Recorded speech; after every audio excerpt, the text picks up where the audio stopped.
Officials are digging for, quote, anomalies at Bethpage Community Park. You're watching Newsday TV. Thanks for joining us. I'm Macy Eglund. First in Newsday, radar scans detected more objects may be underground in Bethpage. One resident tells Newsday she's concerned about the health of her loved ones and her neighbors. My husband has leukemia and he's sick, and many people who lived in this area for so long has cancer.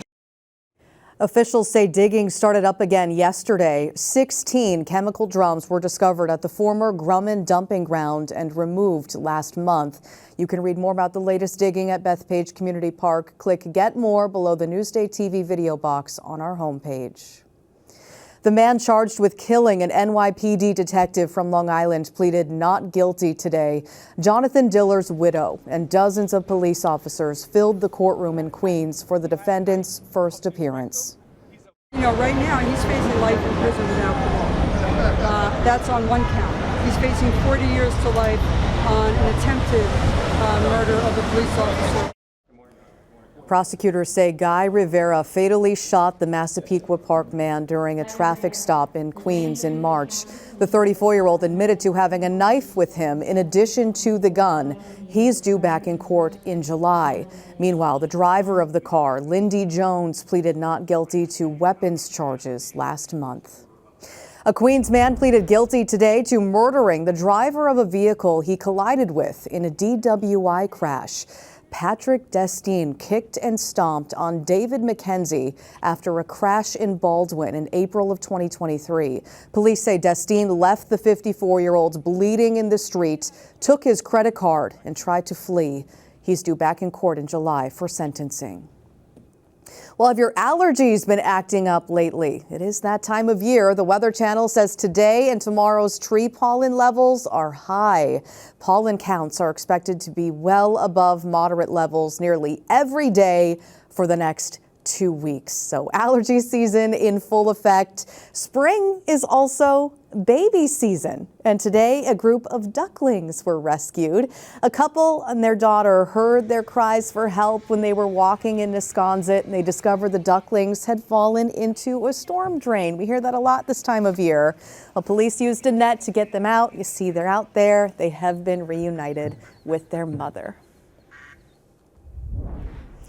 Well, getting students with special needs back on track after the pandemic. Sherry Einhorn takes a look in a story you'll see only in Newsday.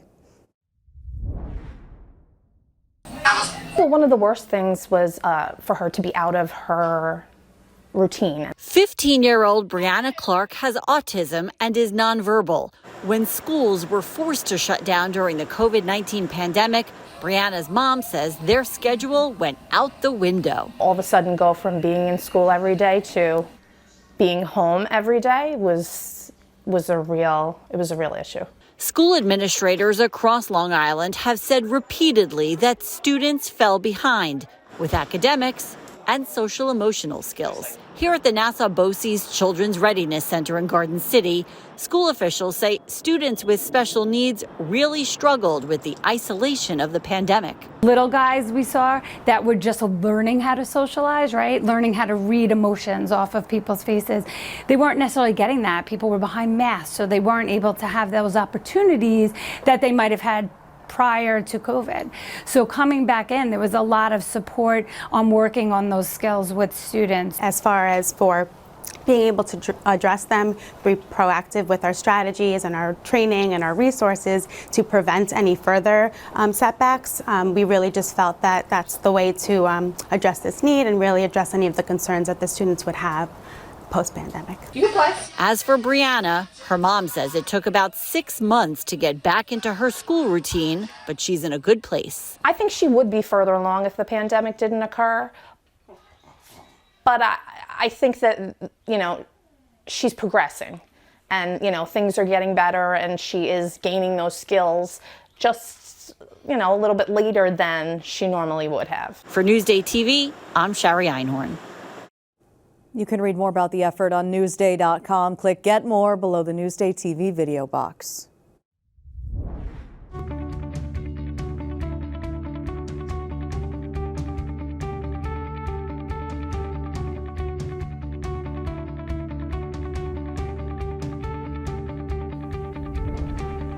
Check out these top dogs. Some local pups are competing in the Westminster Kennel Club Dog Show. Elisa DiStefano has the story you'll see only in Newsday. They are Long Island's prized pedigrees and the world's top dogs. You are a beauty queen. Gearing up for the iconic Westminster Kennel Club Dog Show. This is Haley. She is a little over 2-year-old English setter. We originally bought her to be a family member, and she turned out to just be so beautiful. We started to show her. To prepare for the world-class competition, Kaylee spends a lot of time on her Locust Valley lawn, getting her exercise to stay toned and trim. What does it take to get her ready for the show? She eats right, not a whole lot of table scraps. She does not, she can't get fat. They do look at the dog, standing there, but then they also want to see the dog's motion. If you got too much extra weight, that's going to throw the motion off. A lot of pressure. Kaylee also has weekly brushing sessions that can be an hour-long event. It's hard work being beautiful. You ready to win this? Are you ready to win? Yeah. You're a winner to us. Westminster is kind of like the Super Bowl of dog shows in the U.S. Westbury's Kalina Phillips has 2 beagles showing. I have LB, who's 18 months old. She's a puppy. She's a beagle. She'll be in the 15-inch beagle class. And then her mom, Sophia, who's a 4-year-old beagle. This is Sophia's second time in Westminster, LB's first time, and they'll actually be competing against each other. Whoa, the pressure's on. To prepare, they play. Get them in shape, make sure that they're at a good weight, not overweight, not underweight, and that they have correct muscle tone, so letting them play a lot of free play. All of the breeds, they're judged not against the other dogs in the ring, they're judged based on the breed standard. Can we get like a first and second place for these 2? If they come home with a ribbon, these guys like McDonald's, so we'll get them some chicken nuggets. Elisa DiStefano, NewsdayTV. A little McDonald's treat. You can read more about the canine competitors on Newsday.com. Click Get More below the Newsday TV video box. Let's talk about your Long Island weather. Beautiful day today. Hopefully you got out there with the dogs. Tonight we are dropping down to about 55 degrees or so, mostly cloudy. Tomorrow that rain rolls in the morning. We time it out for you here. You see highs in the low to mid 60s in the afternoon once that rain tapers off. But looking at the rest of your week, we've got a lot of chances for rain, unfortunately. Temps in the 50s and 60s throughout the week. Long Island weather is brought to you by Fire Island Ferries. You're watching Newsday TV. Thanks for joining us. I'm Macy Eglund. Hope you have a great night.